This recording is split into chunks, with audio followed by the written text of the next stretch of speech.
Coucou tout le monde, nous voici pour une nouvelle vidéo et comme le mois dernier, je vais faire la vidéo arrivée livresque et pâle du mois d'avril, enfin arrivée livresque mars et pâle d'avril en même temps parce que je trouve ça cool et ça fait gagner un peu de temps et en fait vu que je n'ai toujours pas acheté de bouquin, cela fait maintenant 3 mois ou 2 mois, non ça fait 2 mois.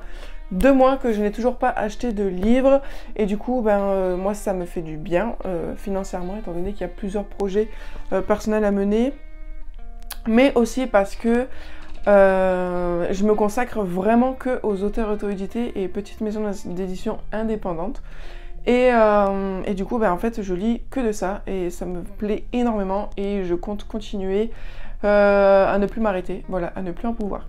Donc on commence maintenant.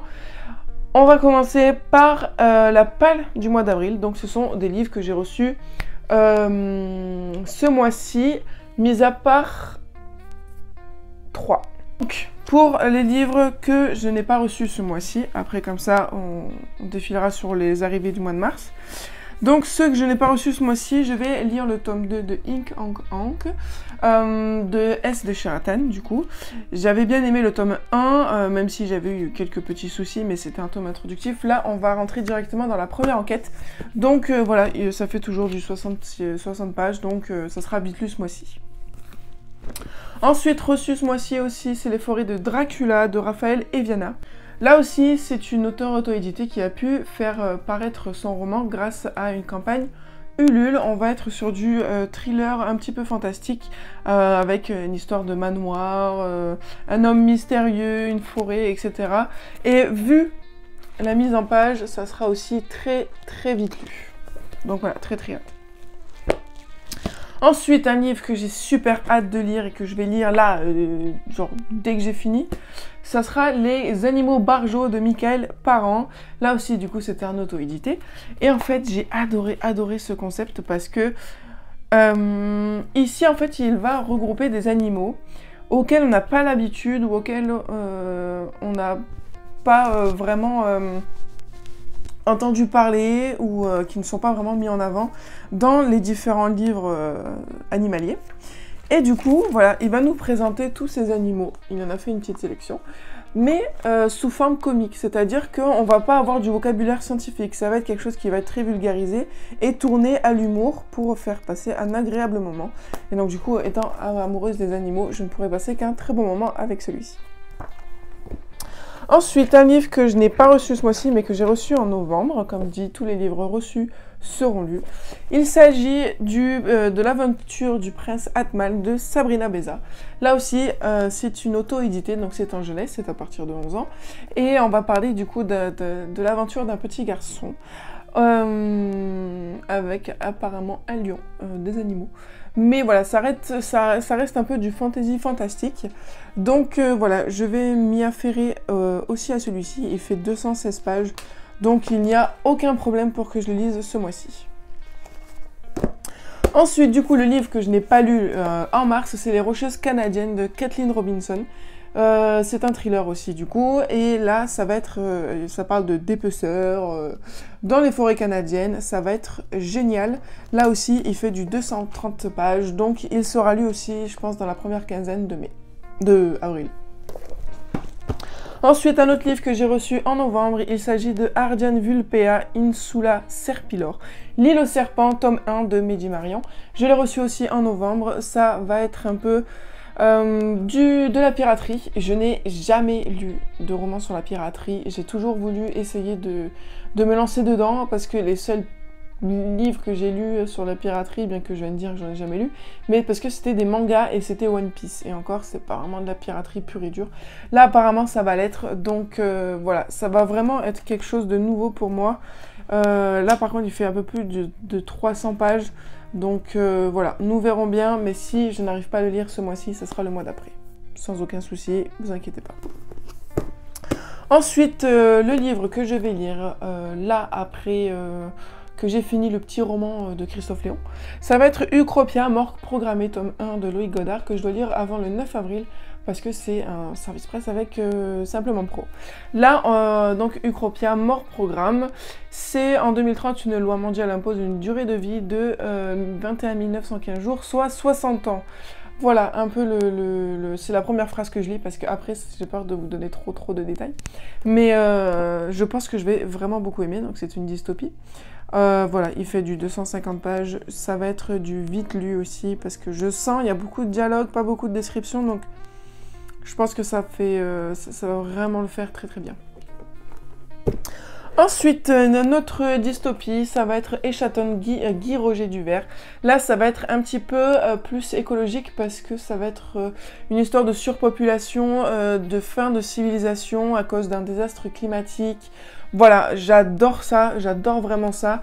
Il y a un autre livre de cet auteur aussi, que j'ai reçu et que je lirai au mois de mai. Mais là aussi, la mise en page est vraiment très grosse.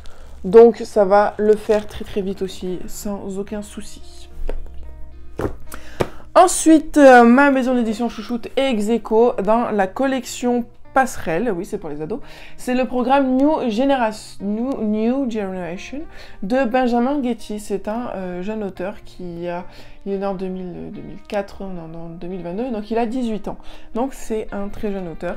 Et là du coup ça va être de la dystopie, il me semble. Voilà, ça va être l'histoire de refaire naître une civilisation sur une autre planète. Voilà, donc c'est plus science-fiction. Mais voilà, comme dit dans mes précédentes vidéos, j'avais pour but de découvrir un peu plus les autres collections de la maison d'édition ex-aequo. Donc Passerelle, ça sera le deuxième roman que je lis de cette collection. Donc voilà, ça va être génial. Ensuite, dernier livre reçu aussi ce mois-ci, et qui est dans ma palle d'avril, c'est Ceux qui traversent les mondes, livre 1, La colère, de Muriel Gavila, qui est en auto-édition. Et vu le travail éditorial, on se croirait à Hachette Roman, quoi. C'est vraiment splendide. C'est vraiment splendide. Là, on est dans du jeunesse, un petit peu magique, un peu à la... j'ai l'impression un peu à la Gardien des cités perdues. Mais à voir tout ça. Là, c'est une petite bricasse. Il fait 400 pages. Donc, je pense me le réserver une fois que j'aurai lu tous les tout petits romans vers la fin du mois, car je dois le chroniquer autour du 20 avril. Donc voilà. Voilà la palle. Maintenant, on va passer aux autres arrivées qui seront prévues du coup pour les mois prochains, comme d'habitude. La grosse pilasse. Elle arrivasse, la grosse pilasse. J'aurai tout ça à lire. Voilà. Mais bon, comment dire non quand on vous propose des livres. C'est comme ça, hein, je suis pas trop loin comme ça. Donc, autre livre que j'ai reçu, c'est Obscérin Paradis Infernal de Antoine-Joseph Richard. C'est un auteur avec qui j'ai discuté d'abord sur Messenger. Attendez, vous êtes... Voilà. Donc c'est un auteur avec qui j'ai discuté d'abord sur Messenger. C'est aux éditions Véronne. Pour l'instant, j'ai lu que Agathe endort en Père Noël, donc c'est un jeunesse. Là, ça va être de la science-fiction. Ça va être une histoire de planète, de voyage dans l'espace. Et voilà, ça va être vraiment chouette. Donc voilà, là pour celui-ci, j'ai pas de date limite, donc peut-être au mois de mai, sinon au mois de juin. Ensuite, celui-là, il est prévu pour le mois de mai, le 6 mai exactement, c'est Les Inchangés de Magnus Latro. C'est un thriller, du coup, en auto-édition. Là, nous avons affaire à du bon thriller, apparemment, avec une chasse à l'homme. Voilà, lui, il est prévu pour le 6 mai. Ensuite, là, nous avons Enquête et embrouille magique de Jupiter Phaeton et de Olivia Billington. Ici, ça va être un peu de la fantastique. J'ai pas plus lu que ça le résumé parce que rien que comme elle en parlait l'auteur, ça donnait hyper envie et elle ouvrait les services de presse pour chroniquer ce roman-là, donc forcément je me suis proposée et je l'ai eu, donc celui-ci fera partie de la pile du mois de mai obligatoirement. Ensuite, le bébé qui sera lu en mai aussi, L'âme des prédateurs, tome 2 d'Anne Rivière. Je vous envoie directement à la chronique du tome 1 en barre d'infos. Je ne vais pas m'étaler dessus, sauf que le tome 1 était un coup de cœur. Ensuite, Tribulation juvénile d'Hystarium de Nathan de la Trêve. Là, ça va être de la fantasy aussi. Il m'en parle depuis novembre dernier. Et en fait, on attendait juste la sortie en version papier. Et voilà, je pensais qu'il m'avait oublié, mais au final, non. Il m'a recontacté ce mois-ci et me l'a envoyé. Donc voilà, il m'a dit de le lire avant juillet, donc ça sera fait. Ensuite, autre livre que j'ai reçu et qui sera probablement lu au mois de mai aussi, c'est Morte Terre, la malédiction des 4 terres de François Thierry. Désolée, j'ai faim et j'ai du mal à articuler. Donc là, ça va être aussi un petit peu du post-apocalyptique écologique parce que voilà, chaque terre a une malédiction, c'est-à-dire qu'il y en a une où il n'y a aucun feu, il y en a une où il n'y a aucun mort et les deux autres, je suppose que j'apprendrai dans le roman. Ensuite, je vous avais parlé donc du coup de Guy Roger Duvert. Voici le deuxième tome. Donc c'est L'appel d'Amé. Ici, ça va être du thriller parce que sur Simplement Pro, il avait mis le deuxième tome qui m'avait l'air totalement excellent. Et du coup, je l'ai contacté et j'ai dit est-ce que c'est possible que vous remettiez le tome 1 ? Et du coup, il m'a dit oui. Et du coup, voilà, je vais le lire très prochainement au mois de mai. Je dois le lire au mois de mai, je crois. Ensuite, là aussi, Simplement Pro, c'est Les Guerres Vertes de Freddy Intelligent. Là aussi, ça va être au niveau... ça va être un roman écologique où on va dénoncer un peu tout ce qui se passe sur Terre, toutes les dérives écologiques, toutes les dérives climatiques, toute la pollution, enfin bref, tout ce qu'on fait de mal sur Terre et les conséquences que ça pourrait avoir, donc de manière fictive, avec un peu de science-fiction. Donc voilà. Ensuite, j'ai eu le fabuleux Le Masque de l'Arlequin d'Alex Saeba.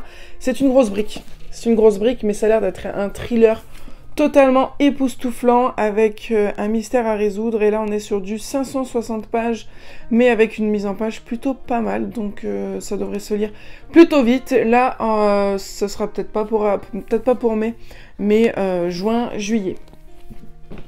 Ensuite, j'ai reçu hier Dirty Work de Thomas Marlar, Funeste Avidité. Donc, c'est le copain booktuber qui a publié son premier roman. Et il me l'a envoyé pour que je puisse le chroniquer. Donc là, je vais essayer de le caser en mai, sinon en juin. Ensuite, une autre grosse bricasse derrière la porte de Emmanuel Bourgoin. Là, j'ai très hâte de le lire parce qu'en fait, on va suivre l'histoire d'un petit écureuil qui va se révéler être un être pensant. Et du coup, il va mener un voyage en quête de lier des amitiés et de, pourquoi pas, éveiller d'autres consciences. Donc moi j'ai vraiment hâte de le lire, mais là aussi il s'agit d'une brique. Il fait 596 pages, donc ça ne sera sûrement pas au mois d'avril, mais cet été de sûr. Ensuite, pour le mois de mai, je pense La Fantaisie en folie de William Ward et d'autres auteurs tels que Brett Nefeus avec qui j'ai correspondu. Bon, on s'en fout. Et là, du coup, ça va être un recueil de nouvelles à la croisée des blondes, où ça va être de la fantaisie dans un bar, en train de rigoler, enfin voilà, vraiment quelque chose de bonne ambiance, bon enfant, et plein d'humour. Donc voilà, il a fait un carton lors de sa sortie, donc j'ai vraiment très très hâte de lire, peut-être au mois de mai, sinon juin. Ensuite, en parlant des éditions Vérone, voilà le troisième livre que j'aurai de cette maison d'édition. Il s'agit de Yonadom, Les Survivantes. Ici aussi, ça va être un peu un girl power, sauf qu'il ne va pas se passer de jolies choses pour elle, mais ça va être de la dystopie de, du coup, Audrey Bessé. Donc, j'ai vraiment très très hâte de lire aussi. Je sais plus pour quelle date c'est, mais je sais que c'est sur Simplement Pro. Donc, il sera lu obligatoirement avant cet été. Ensuite, autre livre que je dois lire, c'est Rencontres insolites et monde étrange, histoire courte de Iris, peut-être pour le mois de mai, étant donné qu'il fait 100 pages. Là, du coup, ça va être un recueil de nouvelles aussi, mais ça va être pas porté sur un genre en particulier, parce que, comme c'est dit, on va avoir de la science-fiction, du fantastique, du paranormal. Voilà, il y en a 17, donc ça va plus tourner autour du thème de l'imaginaire, et ça j'ai vraiment trouvé ça cool, voilà, de ne pas avoir qu'un seul thème et de pouvoir voyager à volonté. Ensuite, comme dit précédemment, le fameux deuxième roman de Cyril Vial, donc Mort cruelle Yakuza. Ici, on va être sur du thriller fantastique. Donc lui aussi, je vais essayer de le lire incessamment sous peu. De toute façon, tous les livres que je vous présente, ce sera lu avant la rentrée, quoi. Grand maximum, c'est vraiment la limite que je me donne. Donc voilà, et puis je vais essayer aussi de ralentir les services presse, tout ça. Et puis voilà, mais bon, à un rythme de 8 à 9 livres par mois, ça va aller plutôt vite, je pense. Ensuite, ex aequo, Promesse du Noble, là ça va être la collection rouge, une collection que je vais apprendre à connaître avec ce roman-là, parce que ça va être de la dystopie, mais cette collection fait aussi des thrillers, voilà, donc ça va être une lecture vraiment très enrichissante, et ça me donnera une vision plus globale sur la maison d'édition ex aequo. Ensuite, un livre qui me tarde de lire, c'est Essie de Kylian Marinelli, voilà, qui est auto-édité. Et donc là, on va être un petit peu sur de la science-fiction, parce que ça va être l'histoire d'un homme qui est mort, mais qui va revenir à la vie et qui va essayer en fait pas de changer son passé, mais d'améliorer les choses pour les gens qui sont restés après sa mort. Et aussi d'expliquer un peu, de comprendre pourquoi il est mort, pourquoi, voilà. Ça va surtout tourner autour de ce thème-là, mais aussi autour de la famille et des amis. Ensuite, nous arrivons aux 3 derniers livres. Là, nous allons parler du tome 2 du Dernier Jugement de Christian Guenot. Là aussi, je vais me faire un mois où je vais lire tous les tomes 2 qui seront présents dans cette palle. Enfin, oui, c'est une palle. Hein. Je vais me faire un mois où je vais lire que des suites de romans pour finir, dont ici Les Enfants du Continent Perdu. Ah, vous les voyez pas, mais ils sont en haut. Les Enfants du Continent Perdu, donc voilà, je vais me prévoir un mois où je vais lire que les suites de romans, et il en fera partie, étant donné que le tome 1 a été un énorme coup de cœur. Ensuite, j'ai reçu Rebecca, Esprit déporté de Loïc Schott. Là aussi, on va être sur un thriller fantastique sur Simplement Pro. Il va être prochainement lu aussi, mais celui-là, je pense que j'ai un peu plus de temps que les autres. Mais là aussi, on est sur du 300 pages. Je trouve que pour moi, les romans entre 200 et 300 pages, c'est vraiment le type de... Enfin, le nombre de pages adéquates pour que je passe un vraiment très très bon moment. Même si celui-ci, il faisait 530 pages. Enfin, le premier tome faisait 530 pages, j'ai passé un excellent moment. Mais voilà, d'habitude, je me sens mieux dans mon rythme quand il fait à peu près 300 pages. Ensuite, une autre petite bricasse. Bon. Il fait à peu près 400 pages, c'est les 7 cases de Samantha Jas Rebelle. Donc là, on va être sur du fantastique, un peu la divergente, parce que les jeunes, parce que ce sont des jeunes adolescents, vont être répertoriés en 7 castes. Et puis, il va y avoir des petites intrigues autour de tout cela. Et voilà, je pense que ça va être vraiment quelque chose de bien, parce que je n'ai pas lu ce genre d'histoire avec des castes ou avec des districts depuis que j'ai lu les Hunger Games et les Divergentes. Donc voilà, en plus pour ces 400 pages, c'est vraiment écrit assez gros, donc je pense que ça va très vite faire l'affaire. Donc voilà, en tout ça fait 25 livres je crois. Donc ça va, 25 livres, mais c'est que pour la bonne cause, parce que ce ne sont que pour des auteurs que j'ai vraiment très envie de lire et qui seront lus de toute façon. Donc voilà, j'espère que cette vidéo vous aura plu, vous aurez des nouvelles de tous ces romans-là. Donc vous voyez bien que sur cette chaîne, vous allez avoir de tout et de tout. De tout et de tout, et à peu près à un rythme de tous les 2 jours en fait, tous les 2 jours. Donc voilà, vous allez avoir de la nouveauté, vous allez avoir de l'auto-édité et vous allez avoir droit de connaître d'autres livres, parce que je pense que beaucoup en ont marre d'entendre toujours parler des mêmes livres qui sont surmédiatisés. Donc voilà, avec moi, vous allez entendre parler de livres dont vous n'aurez jamais entendu parler, ou très peu, parce que certains sont déjà très connus, mais d'autres sont en manque de notoriété, et à tort. Donc voilà, j'espère que cette vidéo vous aura plu, je vous fais plein de gros bisous, et je vous dis à très bientôt sur la chaîne pour une nouvelle vidéo.